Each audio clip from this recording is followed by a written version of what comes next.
அனைவருக்கும் வணக்கம். இந்த நாள் இனிய நாளாக அமைய வாழ்த்துக்களை எழுப்பி ஜோதிடர் ஆசிரியர் சாந்தி தேவி ராஜேஷ்குமார். ஒரு பையன் என்கிட்ட கேட்குறான், குழந்தைகள் பிறப்பது கர்மாவா அப்படின்னு சொல்லி.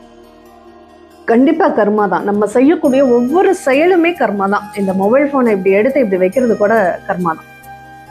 ஏன்னா இந்த கர்மா அப்படிங்கிறது ஒண்ணு இல்லை அப்படின்னா, நம்ம கர்மாவே செய்யலை அப்படின்னா நமக்கு இந்த பிறப்பே கிடையாது.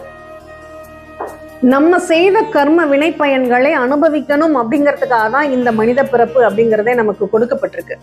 மனித பிறப்பு மட்டும் இல்லைங்க, ஒரு உயிர் ஜீவராசிகள்ல இருந்து நம்ம 6 அறிவு ஜீவராசிகள் வரையும் பிறக்கக்கூடிய அத்தனை நிகழ்வுகளும் கர்மா தான். இந்த கர்மாவினுடைய தொடர்பு அப்படிங்கிறது இந்த ஒரு சின்ன ரீல்ஸ்ல மட்டும் நம்ம சொல்லி தெரிஞ்சுக்க முடியாது. அதுக்குன்னு தனி பேட்டர்னே இருக்கு. என்னென்ன செயல்களால எல்லாம் நமக்கு நல்ல கர்மா கெட்ட கர்மான்னு இருக்கு. நல்ல செயல்கள் செய்வதும் நல்ல கர்மா தான், கெட்ட செயல்கள் செய்வதும் கர்மா தான். அப்ப எது நமக்கு புண்ணியம் கணக்குல செய்யறோம், எது நமக்கு பாவ கணக்குல செய்யறோம், எதை நம்ம செய்யணும், எதை செய்யக்கூடாது, எது தெரிஞ்சு செய்யக்கூடிய கர்மா, எது தெரியாமல் செய்யக்கூடிய கர்மா அப்படின்னு பிரிச்சு தண்டனைகள் உண்டு. இப்ப ஒன்றும் இல்லை, நடந்துட்டு இருக்கோம், நடந்து போறப்ப கீழே ஏதோ தெரியாம நம்ம கண் பார்வைக்கு தெரியல ஒரு எறும்பு இருக்கு, அதை மிதிச்சிடுறோம், அது செத்து போயிடுது. அது தெரியாமல் செய்த பாவம். வேணும்னே எறும்பு பாட்டுக்கு இறைய தூக்கிட்டு போயிடும். சின்ன குழந்தைங்கள்லாம் பார்த்துருப்பீங்களா, ஒரு எறும்பு இறைய தூக்கிட்டு போகும், குச்சியை வச்சு நோண்டி அதை தட்டி அதை கொல்றதுன்னே ஒரு பேட்டர்ன் வச்சிருப்பாங்க.